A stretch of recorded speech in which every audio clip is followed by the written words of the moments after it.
As the energy industry and the political machine shift focus to more renewable energy sources, individuals are also making more eco-conscious decisions about their daily lives.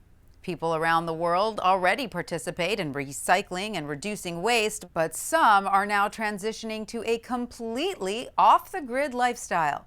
That means living in homes and communities that rely entirely on sustainable building materials, power, water, even food sources. Earthship Biotecture is an architecture firm that builds these kinds of homes. My colleague Rena Ninan spoke with the firm's creator, Michael Reynolds, from one of his sustainable houses in Tres Piedras, New Mexico. Michael, it looks pretty cool there. I want to talk to you a little bit more about the homes that your company builds. I want to start with power. How are your structures able to get electricity off the grid? I think the main thing that these buildings address is they do so many things for themselves through the encounter of the Earth phenomena that their electrical needs are way downscaled, and that makes us have plenty of power from solar and wind, which normally have to stretch to make enough power for a conventional home. I also understand that the homes have a water system that connects to a greenhouse where you can even grow your own food. How does that work? What we do is we use the water. We reuse the water 4 times. We catch it from roof catchment systems and cisterns, but then say you take a shower in the water, that is one use. And then the water goes into rubber-lined cells in a greenhouse and grows food. The plants actually filter and clean up and oxygenate the water. Then we recollect the same water to flush the toilet with, and then we take that water out to an anaerobic processor and do landscaping with it. So we get 4 uses out of every 5 gallons of water, and that's what makes this water that comes from the sky on a planet that is having future problems with water. It stretches the use of the water from the sky, and we take nothing from the aquifers.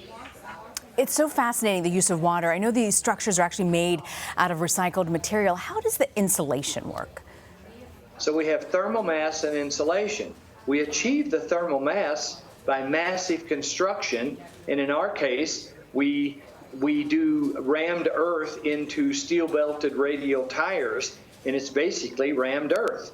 And that gives us a 3-foot thick rammed earth wall, and we insulate on the outside of that wall away from the rest of the cold earth, and then the sun's heat comes in the greenhouse southern windows and heats the space and then heats the mass, and the mass gives you the temperature back in the evening. And we've been studying and perfecting this for almost 50 years. We have buildings now. I'm sitting in one right now. This building, we get 30 below zero in the winter, Fahrenheit, and we get up to 103, 104 in the summer. I'm sitting here, it is 70 degrees, and it stays 70 degrees in this building year-round with those kinds of extremes, without fossil fuel backup. Right, and I'm just curious though about sort of modern conveniences. Can you still have the internet in a home like this? Yes, we have high-speed internet. We have flat-screen TV. We have washer dryer.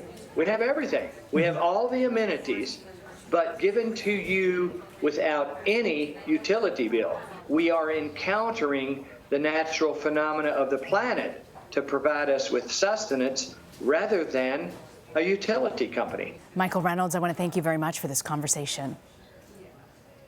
Thank you. Thank you for watching CBSN Originals. We're going to take a quick break. We'll be right back with the rest of the day's news. You're watching CBSN, always on.